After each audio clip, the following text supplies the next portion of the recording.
Assalamualaikum warahmatullahi wabarakatuh. Kami dari kelompok 2 akan membacakan studi kasus tentang PT HK Matlas Utama Tbk dengan dosen pengampu yaitunya Ibu Elsa Fitri Amran. Kami beranggotakan 3 orang, yang pertama Adriansyah, yang kedua Aprilia Hendrianti, dan yang ketiga Elvira. Untuk gambaran umum PT ini sendiri ialah perseroan didirikan dengan nama PT HK Matlas Utama sesuai dengan Akta Pendirian nomor 12 tanggal 13 November 2010 yang dibuat di hadapan Mary Edy, notaris di Kabupaten Bogor, yang telah mendapatkan pengesahan oleh Kemenkumham berdasarkan surat pengesahan Badan Hukum Perseroan dari Menteri Hukum dan HAM tahun 2010 pada tanggal 1 Desember. PT ini resmi menjadi perusahaan publik dengan identitas PT HK Matlas Utama Tbk yang terdaftar di papan utama dengan kode saham HKMU dan efektif mulai diperdagangkan di BI sejak 9 Oktober 2018. Sejak pendirian anggaran dasar, perseroan telah berapa kali mengalami perubahan yang terakhir dimuat dalam Akta Pernyataan Keputusan Para Pemegang nomor 113 tanggal 30 Juli 2018 yang dibuat di hadapan Notaris Sugi Haryati, notaris di Kota Tangerang, untuk keperluan perubahan status perseroan menjadi perusahaan terbuka sebagaimana telah disetujui oleh Menkumham berdasarkan Surat Persetujuan Menteri Hukum dan HAM nomor AHU 0015923 AH0102 tahun 2018 pada tanggal 6 Agustus 2018. Selanjutnya, visi dan misi. Visi perusahaan ini ialah menjadi perusahaan 3 terbaik dalam industri aluminium ekstrusi dan memberikan nilai terbaik dalam memenuhi kebutuhan industri bahan bangunan di Indonesia. Sedangkan misi dari perusahaan ini ialah yang pertama, menghasilkan produk-produk berkualitas terbaik dan memberikan nilai tambahan dalam melayani kebutuhan pelanggan. Yang kedua, menjadi tempat kerja terbaik di industrinya. Dan yang ketiga, menciptakan bisnis yang berkesinambungan dan memberikan nilai-nilai terbaik bagi para pemangku kepentingan.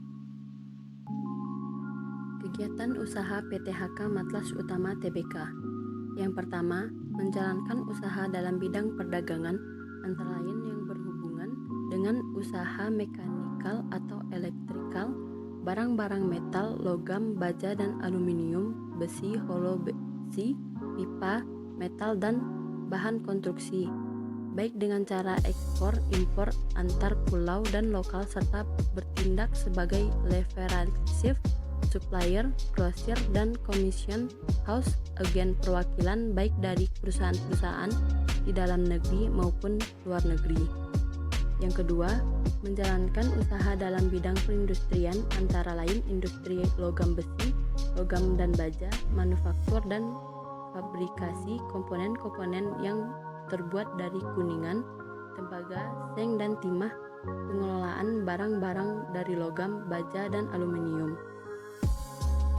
Yang ketiga, menjalankan usaha dalam bidang pembangunan antara lain konstruksi besi dan baja.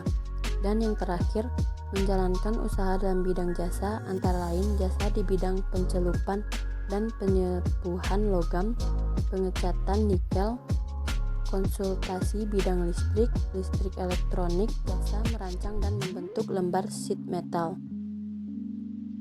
Notasi khusus. Notasi khusus adalah huruf dengan makna khusus yang diberikan oleh Bursa Efek Indonesia kepada emiten. Notasi khusus dibuat sebagai salah satu cara cepat untuk melihat kondisi emiten. Notasi khusus menjadi sebuah peringatan yang diberikan oleh Bursa Efek Indonesia kepada investor. Notasi khusus dapat digunakan oleh investor untuk mengetahui bahwa suatu emiten sedang dalam kondisi tertentu. Notasi khusus juga dapat digunakan oleh investor untuk mengambil keputusan investasi. Notasi khusus bukan tanda permanen yang disematkan kepada sebuah emiten. Notasi dapat dihapus oleh bursa apabila kondisi yang dihadapi emiten tersebut sudah diselesaikan. Manfaat notasi khusus. Notasi khusus ini memiliki sejumlah manfaat bagi investor saham. 1. Salah satunya adalah investor dapat mengetahui bahwa sebuah emiten sedang menghadapi sebuah masalah tertentu. 2. Informasi itu dapat digunakan oleh investor untuk mengambil keputusan terkait investasi. Tentu saja, investor memiliki kesempatan untuk mencari informasi lebih dalam mengenai emiten tersebut berdasarkan notasi khusus yang ada. 3. Misalnya, sebuah emiten mendapatkan notasi khusus E atau laporan keuangannya menunjukkan ekuitas negatif. Setelah mengetahui notasi khusus, investor saham dapat mencari informasi lebih lanjut dengan mempelajari emiten yang bersangkutan. 4. Notasi khusus akan semakin meningkatkan kewaspadaan investor tanpa perlu membuang waktu lebih lama untuk mengetahui situasi dan kondisi yang dihadapi oleh suatu emiten.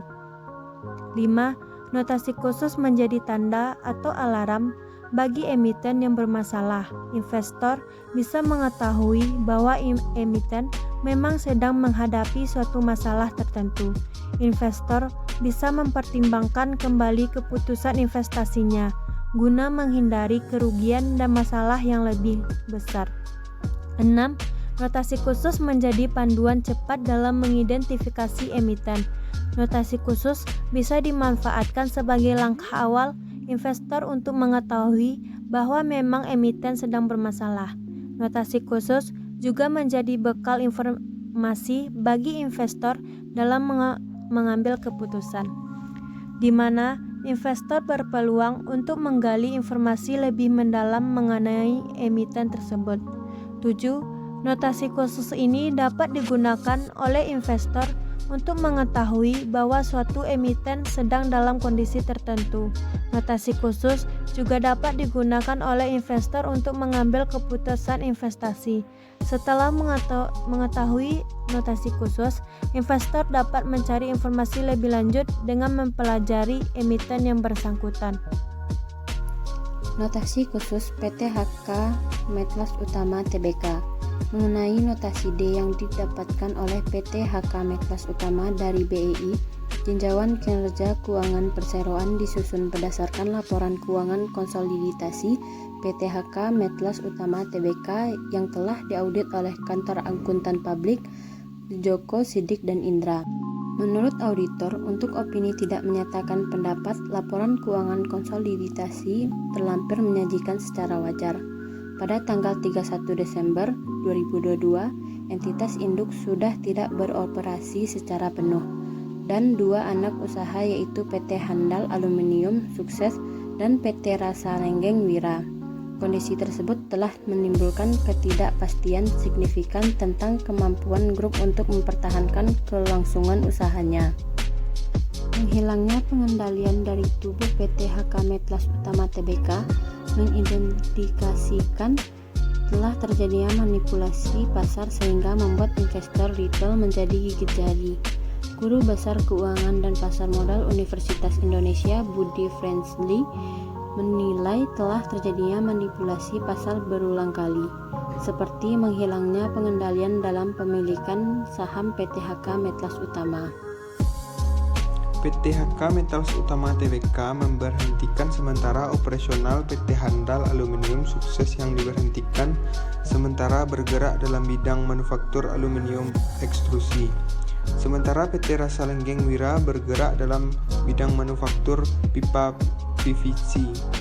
Manajemen menyebut adanya penghentian operasional disebabkan oleh kedua entitas yang mencatatkan kerugian sejak pandemi COVID-19 pada 2020 hingga 2022. PT HK Metals Utama Tbk, emiten yang bergerak di bidang manufaktur produk aluminium, ekstrusi, dan bahan bangunan yang mencatat rugi bersih sebesar 234 miliar pada tahun 2021 akibat pandemi COVID-19 dan lambatnya pemulihan pasar.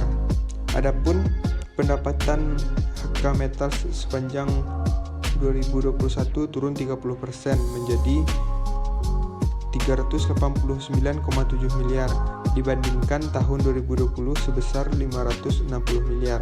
Penurunan tersebut dikontribusi antara lain oleh penjualan di segmen trending yang turun sebesar 50 miliar atau 79% menjadi 13,3 miliar.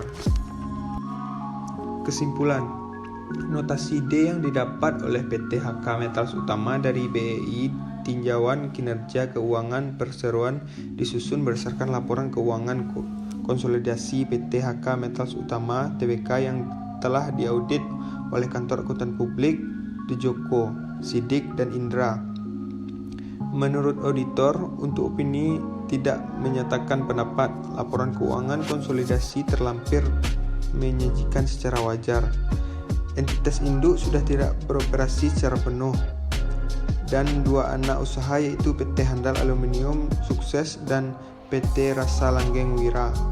Kondisi tersebut telah menimbulkan ketidakpastian signifikan tentang kemampuan grup untuk mempertahankan kelangsungan usahanya. Menghilangnya pengendali dalam tubuh PT HK Metals Utama Tbk mengindikasikan telah terjadi manipulasi pasar sehingga membuat investor retail menjadi gigi jari.